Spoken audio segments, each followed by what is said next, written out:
Bonjour à tous et à toutes, je suis ravie de vous retrouver dans cette nouvelle vidéo, comme d'habitude, dédiée à la naturopathie et comment devenir acteur et actrice de sa santé. Donc aujourd'hui, on va parler de quoi?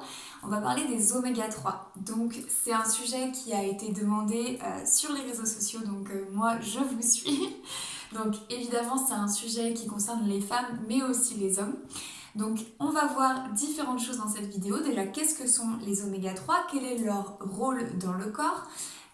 Comment on fait pour en trouver? Quelles sont les meilleures sources? On regarde aussi le petit débat entre oméga 3 et oméga 6 et on ira aussi sur mes conseils pour terminer. Donc comme d'habitude, je vous remercie de me soutenir en commentant, en likant, en s'abonnant à ma chaîne. Ça permet vraiment d'aider le référencement et de valoriser mon travail. Et aussi, petit disclaimer comme d'habitude, ça remplace jamais cette vidéo une consultation de naturopathie ou bien une visite chez le médecin si vous avez des doutes quant à votre supplémentation éventuelle en oméga 3 si vous étiez potentiellement carencé ou en tout cas que vous n'auriez pas assez d'oméga 3 dans votre alimentation. Allez, c'est parti pour la vidéo.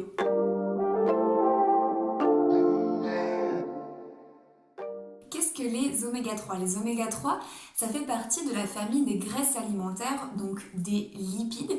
Et dans ces graisses alimentaires, on a la famille des acides gras insaturés. Et dedans, on a ce qu'on appelle les acides gras essentiels, ou bien aussi, on les appelle acides gras polyinsaturés. Donc vous en avez deux types, les oméga 6 et les oméga 3. Les oméga 6, on les connaît via l'huile de tournesol, la purée de cacahuètes, les produits à base de soja. Et donc ces oméga 3, ils sont indispensables vraiment à l'organisme. Pourquoi? Car nous ne sommes pas capables de les fabriquer directement via notre corps. Il faut donc aller vers l'alimentation et ou la complémentation pour avoir ces oméga 3 acides gras dits essentiels.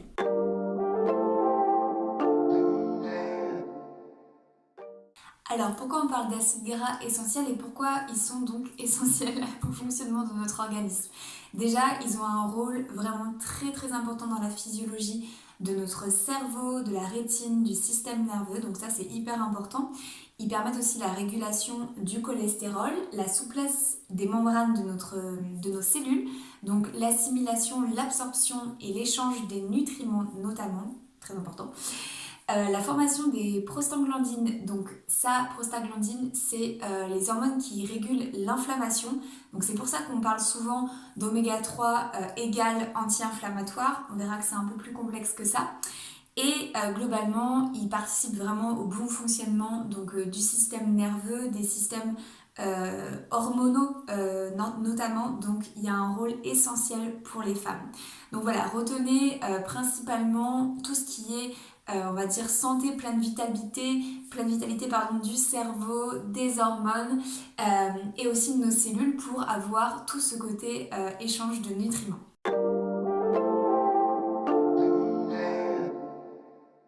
Parlons désormais des trois types d'oméga 3. Donc là, c'est la partie un peu plus technique qui est essentielle. Donc on a trois formes. On a la forme ALA, donc ALA, qui est la forme d'origine végétale, qui est intéressante parce qu'elle peut être précurseur des deux autres formes que sont EPA et DHA. Donc la forme ALA, c'est la forme végétale qui est très peu assimilée par le corps. On parle à peu près de 5%. Donc si vous avez vu ma vidéo sur le fer, vous remarquerez une forme de similitude quant à l'assimilation des omégas ou des minéraux ou certaines choses en forme végétale versus la forme animale. Même si on ne fait pas de généralité, bien sûr, les légumes sont des bombes de vitamines et de minéraux. Mais on voit quand même une différence sur certaines choses, comme ici pour les oméga 3. Donc en fait, ces ALA, ils sont intéressants parce qu'ils peuvent être précurseurs donc, de l'EPA et DHA. C'est les deux formes qui nous intéressent le plus, c'est les formes d'origine animale. Donc encore une fois, ces deux formes-là, elles ne peuvent pas être fabriquées par le corps, mais elles peuvent être fabriquées via les ALA. Si vous mangez des formes végétales, vous pouvez en fait convertir et aller vers la transformation sur ces formes-là. C'est là où le corps est incroyable. On mange une forme et puis on pourra en avoir d'autres. La problématique, et elle est très forte, c'est que notre foie, malheureusement, il est souvent très encrassé. Il nous faudrait d'autres vitamines qu'on appelle cofacteurs pour faire cette transformation, notamment le magnésium, les vitamines B, notamment B6, le zinc, et on est tous carencés, qu'on se le dise. Donc la transformation, elle se fait au mieux à 10% d'ALA à EPA, DHA. Donc cela reste très faible et en plus, forcément, si on n'a pas les autres facteurs qui font que cette transformation est possible, rien ne se passe. Donc il faudra toujours privilégier la forme EPA et DHA. Ça vous paraît peut-être technique ici, mais vous allez comprendre ensuite quelles sont les sources et aussi si jamais vous allez vers la complémentation, vous aurez besoin de ces informations pour savoir comment vous complémenter.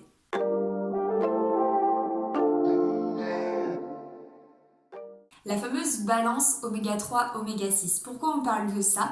On a souvent tendance à dire que les oméga 6, c'est ceux qui enflamment le corps, c'est vraiment les mauvais. Et les oméga 3 sont anti-inflammatoires et ce serait super bien. C'est un petit peu caricatural. Bien évidemment, on a besoin des deux. Ils font partie des acides gras essentiels, comme je l'ai dit. Donc on a besoin des deux pour maintenir l'homéostasie, maintenir vraiment l'équilibre dans le corps. Mais c'est vrai que dans nos sociétés occidentales, on a tendance à avoir trop d'oméga 6 dans notre alimentation, dans notre quotidien, notamment via les viandes, via la friture.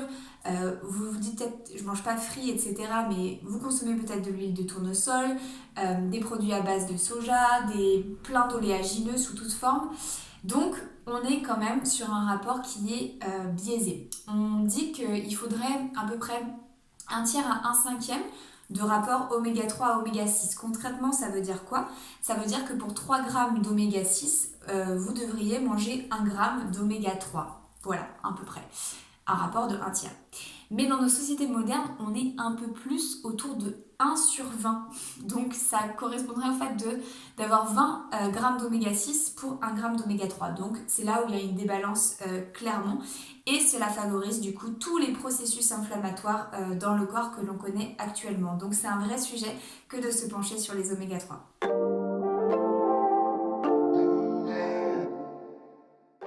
Continuons avec les meilleures sources. Donc je vous ai dit, on privilégie d'abord la forme EPA, DHA. Donc dans quoi on retrouve ces deux formes sous conditions du coup animales, plutôt comme on a vu.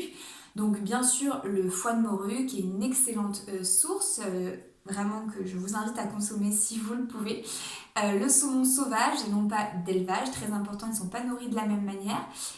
Donc, surtout via l'élevage où là on ne contrôle pas la nourriture contrairement à un saumon sauvage. Les maquereaux, les sardines, les anchois, les harengs, le jaune d'œuf aussi, mais sous réserve qu'on ait bien le label bleu blanc cœur, donc un label qui garantit que les poules ont été élevées avec des graines de lin. Parce qu'elles ont la capacité justement à transformer ces oméga 3 végétaux en oméga 3 animaux. Donc vous vous souvenez, les ALA qui sont les végétaux en EPA, DHA qui sont les animaux.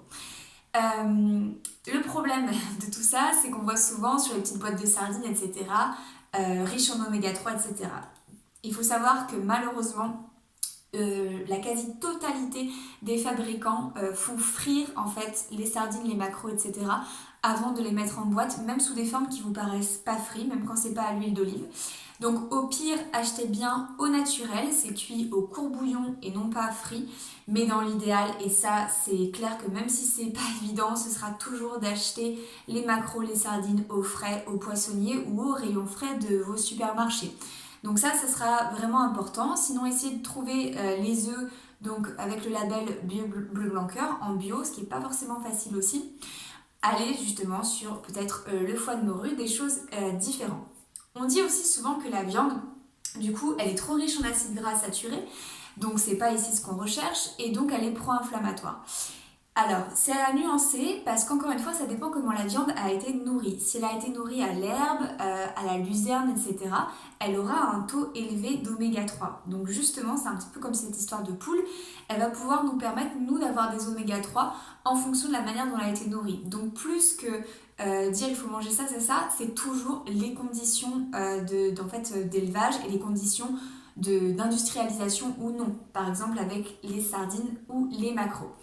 Pour ce qui est des sources végétales, donc vous l'aurez compris, elles sont certes présentes, mais en termes d'assimilation plus limitées.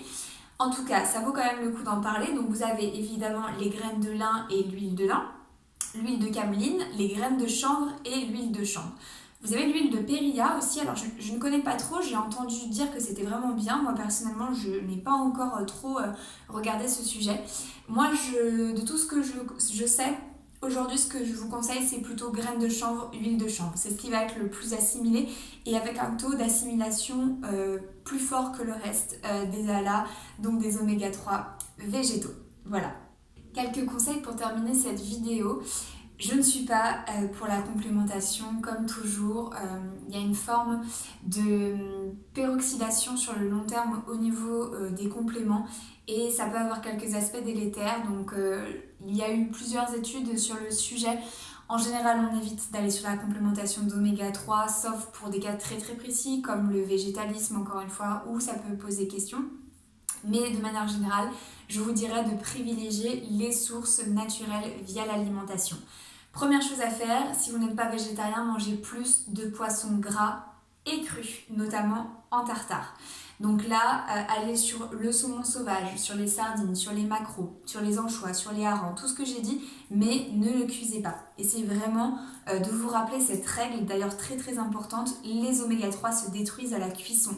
Donc que ce soit sur ces sources animales ou sur une source d'huile, par exemple si vous consommez les huiles que j'ai déjà citées et que je vais reciter d'ailleurs, par exemple l'huile de chanvre, ne jamais la cuire, c'est une huile d'assaisonnement. Donc ça c'est hyper important. Si vous êtes végétarien, allez sur les œufs bleu blanc cœur biologiques, essayez vraiment de vous renseigner, quitte à faire un tout petit détour pour aller au magasin où ils en vendent. Je sais qu'à une époque il y en avait à Intermarché ou Super U, je ne sais plus. Regardez bien et allez acheter votre douzaine d'œufs pour la dizaine de jours que vous avez devant vous pour avoir ces bienfaits-là. Donc ne jamais cuire, comme je vous l'ai dit, les huiles en oméga 3 car elles se détruisent à la cuisson. Assaisonnez éventuellement vos salades avec les huiles. Alors attention, comme je vous ai dit, je vous ai parlé du lin et de la cameline qui reviennent vraiment beaucoup en naturopathie, sauf qu'elles ont des inhibiteurs d'enzymes malheureusement. Et donc, on va privilégier toujours plutôt le chanvre car il n'a pas ses lectines et il n'a pas ses inhibiteurs non plus. Donc, encore une fois, avec la réserve du périlla, que je ne connais pas très bien, donc PERI2LA, si vous voulez vous renseigner, je crois qu'il y a eu des études intéressantes, notamment pour les profils végétariens et végétaliens. Voilà, donc à côté de ça, on privilégie du coup cette supplémentation via le poisson, notamment les œufs, dans une seconde mesure en fonction de son régime alimentaire. Et surtout, on fait attention au reste. Donc quand je dis faire attention au reste, c'est pour cette fameuse balance. On essaye d'éviter l'huile de sésame, l'huile de tournesol. L'huile d'olive, elle est très intéressante dans tous les cas, même s'il y a aussi des oméga 6, donc il faut toujours penser à ça. L'huile de pépin de raisin, à éviter de surconsommer, les margarines, les graines de courge, de tournesol, le sésame, les amandes, les noisettes, les noix de cajou, les gâteaux industriels. Bon, le beurre de cacahuète, j'en parle même pas. Donc si vous avez tendance à beaucoup taper dans le beurre de cacahuète, déjà votre peau va vous remercier si vous arrêtez, première chose. Votre système digestif probablement aussi. Donc aller sur les choses, on va dire pas complètes, bon ça c'est un autre sujet, mais les purées d'oléagineux et toutes ces choses-là vont avoir un facteur aussi aggravant en termes d'oméga 6 et donc peut-être de balance qui sera trop forte. Encore une fois, ils sont essentiels aussi, mais on en a trop. Voilà, je vous remercie en tout cas de m'avoir écouté jusque-là. N'hésitez pas, si vous avez des questions, à me les poser en commentaire, à me dire quels sont les prochains sujets de vidéos que vous aimeriez voir sur ma chaîne. Et puis moi, comme d'habitude, je vous invite à prendre soin de vous, à prendre une consultation de naturopathie si vous sentez que vous avez besoin d'un petit coup de boost avec le printemps qui arrive. En tout cas, voilà, passez un très bon moment en regardant cette vidéo, j'espère, et sur la suite de ma chaîne. Et je vous souhaite à tous une très belle journée ou soirée. Et je vous dis à très vite pour une prochaine vidéo. Merci beaucoup et prenez grand soin de vous.